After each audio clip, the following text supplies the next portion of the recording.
Si te digo que para muchos críticos de la música las primeras boy bands de la historia fueron The Beatles o los Beach Boys, ¿estarías de acuerdo? Bueno, el término boy band se refiere a un grupo vocal formado por cantantes masculinos jóvenes, generalmente en la adolescencia, que en algunos casos no pasaban de los 20 años de edad en el momento de su formación. Generalmente las famosas boy bands interpretan canciones de amor dirigidas a niñas y mujeres jóvenes. Muchas bandas montan grandes coreografías de chicos que bailan muy bien, además de cantar, y por lo general ofrecen actuaciones muy coreografiadas. Algunos comparten estilos de moda para vestir e incluso cortes de cabello similares. Hoy vamos a navegar un poco por este mundo de euforia, gritos, baile y muchísimo dinero.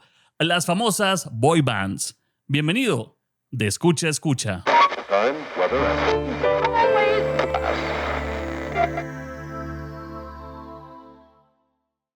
Algunas boy bands se forman por su cuenta, es decir, solos, pero realmente la mayoría son creados por buscadores de talentos o productores discográficos que realizan audiciones. La popularidad de los boy bands ha alcanzado su punto máximo en 3 etapas. Primeramente entre los años 1960 y 1970, con bandas como The Beatles, sí, Beach Boys, los Jackson 5 y los Osmonds.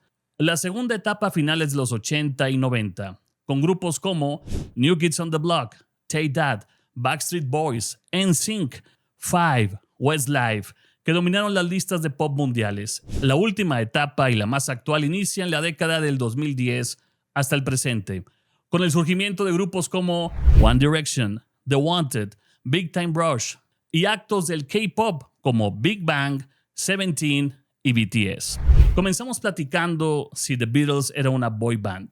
Bueno, generalmente se le describe como una banda de rock, la mayor banda de todos los tiempos en cuanto a las ventas y su historia, The Beatles. Pero también ha sido descrita por varios periodistas como la primera o la original boy band, antes de que nadie hubiera pensado en el término, debido exclusivamente a la entusiasta respuesta que recibieron de su joven audiencia femenina, la euforia que causaban. El cuarteto de Liverpool, conocido como los Beatles, no solo era la banda de rock por excelencia, sino que muchos consideraban que John Lennon, Paul McCartney, George Harrison y Ringo Starr era la boy band original, especialmente a principios de la década de los 60, cuando las jóvenes gritaban a todo pulmón y se desmayaban al ver por primera vez a los Fabulosos Cuatro en lo que se conocería como la Beatlemanía. Otros críticos, sin embargo, han señalado que esta evaluación de los Beatles como una boy band podría aplicarse a todas las demás bandas de la década de los 60, diciendo, si ellos eran una boy band, todos los demás también lo eran. Además, hay quienes señalan que desde el principio The Beatles escribieron y ejercieron control creativo sobre su propia música, tocaron sus propios instrumentos, no fueron fabricados por un sello discográfico y no tenían grandes movimientos de baile coreográficos que luego se asociarían con estas bandas. The Beatles, sin embargo, inspiraron la producción de la serie de televisión de 1966, The Monkees, que presentaba un grupo musical del mismo nombre, creado para el programa, que estaba formado por los 4 actores protagonistas. Los Monkees tuvieron una carrera como banda de rock y pop después de que sus canciones de la serie de televisión fueran lanzados como discos exitosos. Y en los Estados Unidos, otros que se habían considerado como una boy band de la época de los 60, aunque el término aún ni era acuñado todavía, fueron la banda de Barry Wilson, The Beach Boys, cuyas obras iniciales reflejaban la cultura juvenil del sur de California, surf, autos y romance, y muchas mujeres.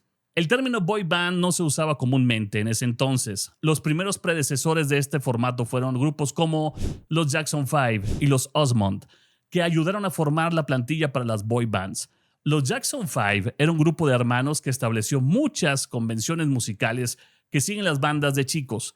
Por ejemplo, su música presentaba armonías cercanas de la música soul y pop, muy pegadiza, influenciados tanto por el sonido Motown como por otras bandas como The Supremes. El grupo también incorporó movimientos de baile coreográficos a sus actuaciones. Todos los miembros de la banda cantaron, lo cual es una convención común de una boy band. Por lo tanto, ninguna persona dominaba el escenario, aunque realmente sin quererlo hacer de esa manera, uno de sus integrantes, llamado Michael, brillaba de manera diferente. Pero esa es otra historia para abordar a fondo. Sobre los Osmond, también un grupo de hermanos comenzó a cantar música para el público local, antes de ser contratado para actuar en Disneyland a principios de su carrera. La boy band puertorriqueña a menudo llegaría tan bien que atraía al público joven latino y fue fundada en 1977. Menudo tenía una postura única entre las boy bands. Cuando un miembro cumplía 16 años, si hacía demasiado alto o cambiaba su voz, era reemplazado. Los miembros de Menudo tenían generalmente entre 12 y 16 años de edad. Menudo tuvo un gran impacto en América Latina y Asia. Allí la fiebre del menudo fue comparada con la fiebre de los Beatles y se le apodó Menudo Manía. El grupo donde debutó Bobby Brown y que eran originarios de Boston, Massachusetts, New Edition, se formó en 1978 y alcanzó su popularidad en la década de los 80, lo que significa que a menudo se les atribuye el mérito de iniciar la tendencia de las boy band, a pesar de que el término boy band no existió sino hasta 1990. El productor Maurice Starr fue influenciado por New Edition y lo popularizó con su próximo proyecto, llamado New Kids on the Block, NKOTB, la primera boy band moderna comercialmente exitosa que se formó en 1984 ahí mismo, en Boston, y que tuvo un éxito internacional en 1988. La idea de Maurice Starr era tomar el modelo tradicional del género del rhythm and blues y aplicarlo a un género pop. El gran éxito mundial de New Kids on the Block inspiró a los managers musicales en Europa para crear sus propios actos, comenzando con Take That, de Nigel Martin Smith en el Reino Unido, formado en 1990, donde aparecía un muy joven Robbie Williams y seguido por Tom Watkins, que tuvo un éxito con Bros a finales de la década de los 80 y formaron East 17 en 1991.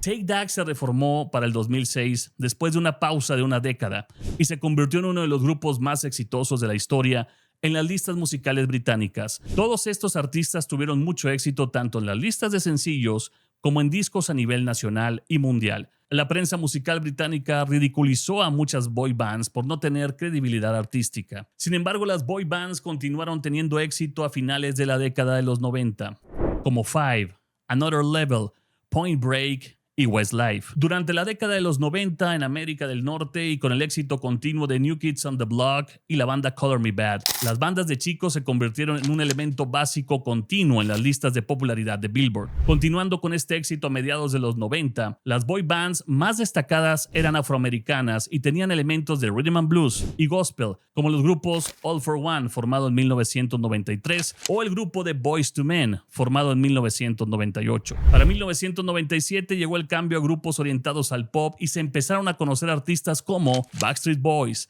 98 Degrees, NSYNC y el trío de hermanos Hanson. En ese momento las boy bands explotaron comercialmente y dominaron el mercado en los Estados Unidos. Posiblemente el manager de boy band más exitoso de los Estados Unidos fue Lou Pearlman, quien fundó grupos comercialmente exitosos como Backstreet Boys en 1993, NSYNC y LFO en 1995, O-Town en el 2000 y US5 en el 2005.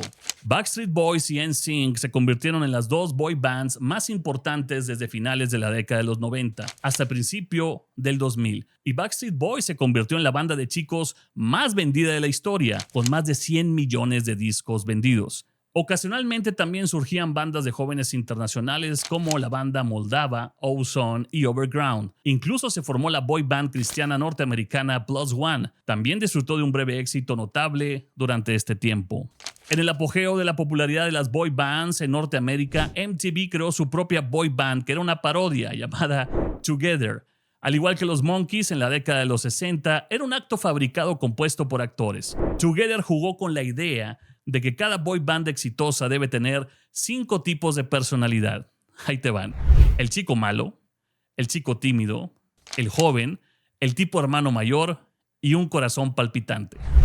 Con el boom del internet y YouTube llegaron The Jonas Brothers, que saltaron después a la fama gracias a la promoción de Disney Channel en el 2008. A mediados de la década de los 2000, especialmente en el Reino Unido y el resto de Europa, se vio la longevidad continua de bandas de chicos de los 90, como Backstreet Boys y Westlife, que antes se habían disuelto en el 2012, y el exitoso regreso de Take That en el 2005, Boyzone en el 2007 y New Kids on the Block regresó en el 2008. Algunas secciones de la prensa se han referido a estos actos principalmente de aquellos que se han reformado después de una superación anterior, como Take That, Boyzone y 98 Degrees, y ahora han acuñado otro término, otro mote diferente y se les conoce como las man bands. Da mucha risa.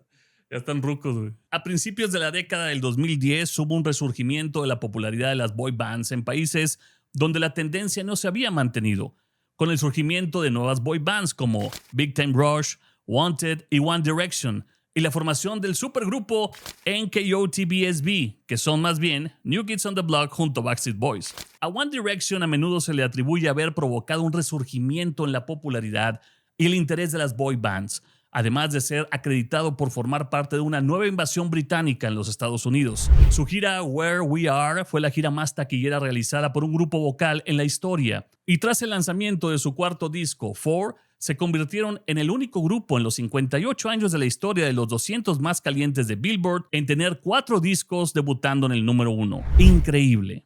En Corea del Sur, las boy bands han tenido un gran éxito comercial. En la lista de discos de fin de año de Circle Chart del 2022, 7 de los 10 mejores y 13 de los 20 mejores discos son de boy bands. Por ejemplo, FML de Seventeen es el disco más vendido de todos los tiempos en Corea del Sur, con más de 6.2 millones de copias vendidas. Y Love Yourself Her de BTS se convirtió en el primer álbum lanzado desde el 2001 en vender más de 1 millón de copias en ese país. Para el 2013, Billboard comenzó a cubrir lanzamientos de la música K-pop, aunque el K-pop había estado ingresando a las listas ya desde el 2009. Para el 2017, BTS ingresó al mercado musical mundial, impulsando la ola coreana en los Estados Unidos y convirtiéndose en el primer grupo coreano en recibir una certificación por parte de la Recording Industry Association of America. En 2020, Dynamite de BTS debutó en la cima de los más calientes de Billboard, lo que lo convirtió en el primer acto totalmente surcoreano en la historia del Hot 100 de Billboard para debutar en el número 1. Esto le valió a la banda la primera nominación al premio Grammy por mejor actuación o dúo. Finalmente, pues desde los Beatles, los Monkees y los Beach Boys, pasando por los Jackson 5 y New Kids on the Block, hasta llegar al pop británico y el famoso K-pop, las boy bands se han convertido en todo un fenómeno musical. Para muchos, con la tecnología de hoy y el tema de redes sociales, son artistas muy fabricados o artificiales, que dependen de la mercadotecnia o de su imagen, y para otros, son los ídolos del momento. ¿Tú qué opinas? ¿Tienes alguna boy band favorita? Compártelo con nosotros. De escucha a escucha.